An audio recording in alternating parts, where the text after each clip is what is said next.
Welcome back, everybody, to Hard Mod Systems. I'm George. We're up to the third part of the video series on a retro build that I'm doing in an old Cooler Master stacker case. The previous video you would have seen that I screwed up and I scrubbed my way right through the outer layer of the paint or finish that was on the side panel and hit bare metal. If I'd have just left it alone, you would have probably never noticed it, but I couldn't do that. I got stupid and I made a mess.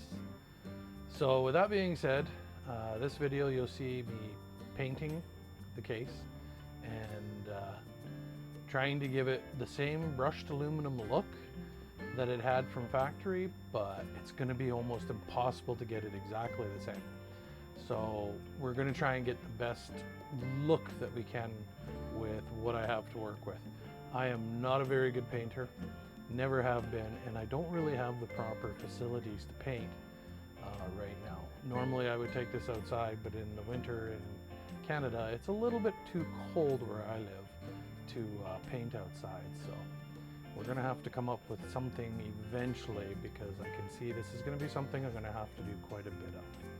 So now that you know where we're at, we'll carry on. We're going to do painting to get the case back to where I want it to be, and then start putting back all the trim pieces and getting the case ready to build a system in. So stay tuned. I hope you enjoy this, and let's get on with the show.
Well, there she is, folks. It's been a couple of days and it's been allowed to cure a little bit.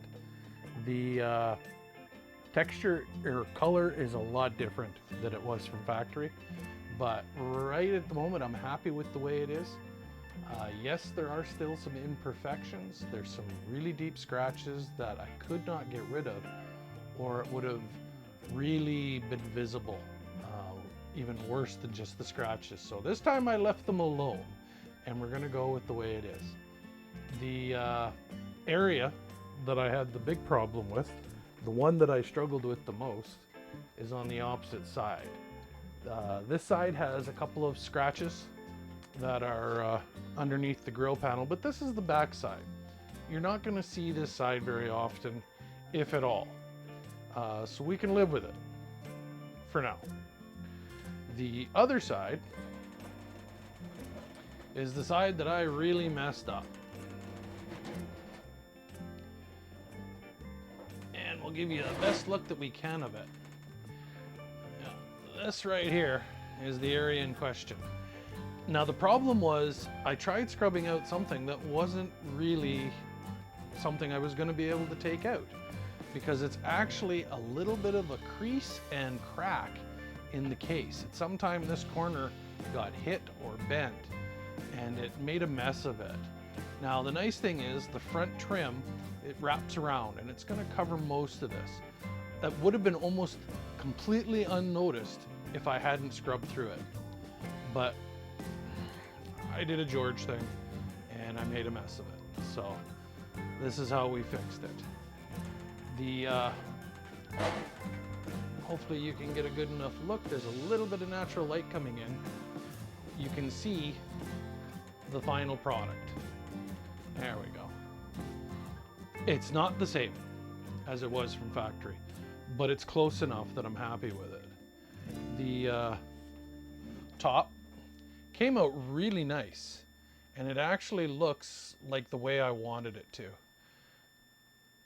There's a few little scratches, and if you look really close, you can see where the rivets are. And there's 2 on the bottom, 2 on the top. Those are rivets to hold the fastening hardware, or riv nuts we'll call them, in place to be able to mount the fan in the top. It's only an 80 mil, but I actually liked it. It added a little bit of detail to the top, and I'm not too worried about it. The front, which has a little bit more texture and scratches in it, is covered by the plastic panel, so I'm not worried about that at all. The back of the case was something I didn't paint. I left it as it is. There's a few little spots where it's rusted a little bit on the back of the motherboard tray, but that's okay. I'm happy with it. It'll work out quite fine. The next step, of course, is to get my button gear and start mounting the tray, or mounting all the trim pieces back on the case. I'm gonna reinstall the motherboard tray. Like I mentioned before, it's got a pile of screws, and it's gonna be a real pain to do the motherboard build inside on the tray and then install the tray. So we're just gonna do it. We'll put the tray in first, then we'll mount the motherboard and everything else to that. Here's hoping that everything else goes to plan and I don't have any more George moments where I make a mess of things. So let's get on with that and get this case ready to build the new system in it. Well, things didn't quite work out once again the way I'd hoped they would.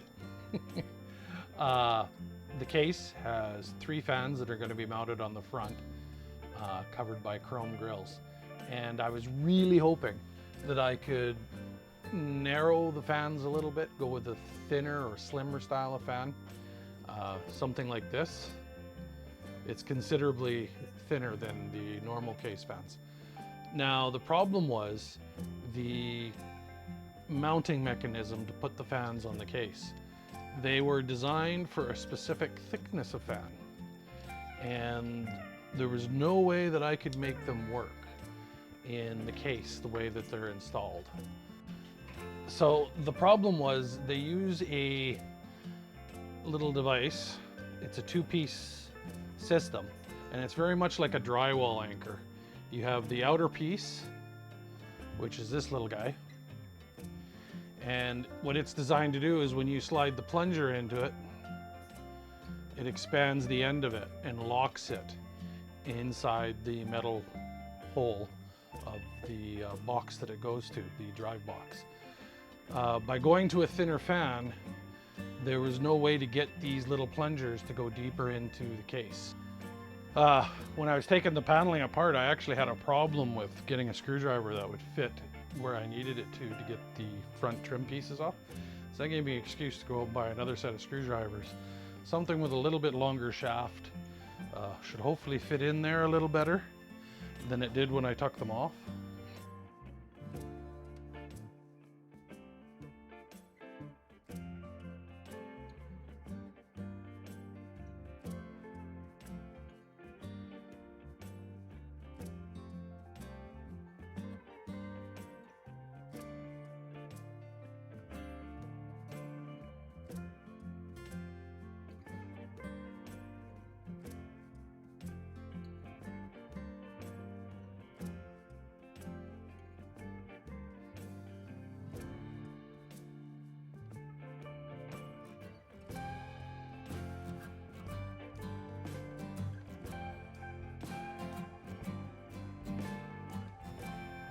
Now, if some of you had been paying attention, you'd have realized right away I was installing it on the wrong side of the case.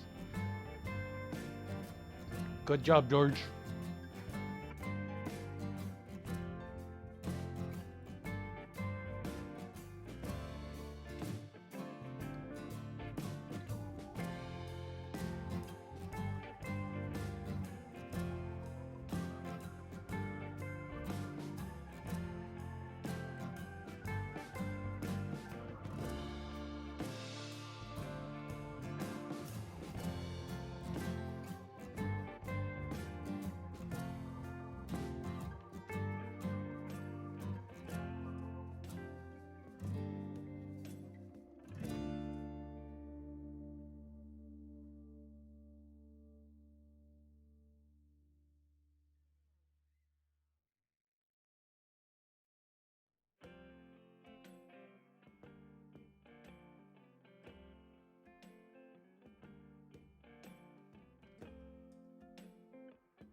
We've got all the trim reinstalled. We've got the front components installed temporarily, just to give you a general idea of what it's going to look like. I'm still waiting on one of the components, the multi-card reader, to arrive. But things that I'm super happy about are the fact that the fans, I was able to slide them back and make them more even with the front of the case, and it looks a lot better. I've got some really good ideas for the trim that I want to use to cover up the big gap along the edge. So I'm thinking it's going to turn out really good. The next video in the series is going to be installing the internal components, the motherboard, processor, memory, all those other good things, and then do some benchmark and tests on the system. I'm going to be including some different benchmarks than I've used already in the videos that I've done, and I'm looking forward to seeing how this computer performs, what its thermals are going to be, and sharing those with you. So with that being said, thanks for watching Hard Mod Systems. I'm George, and I hope you will give us a subscribe. If you like it, give us a thumbs up. If you didn't like it, give us a thumbs down. And I encourage everybody to leave comments to help me grow as a content creator and produce the content that you would like to see. We'll see you in the next video.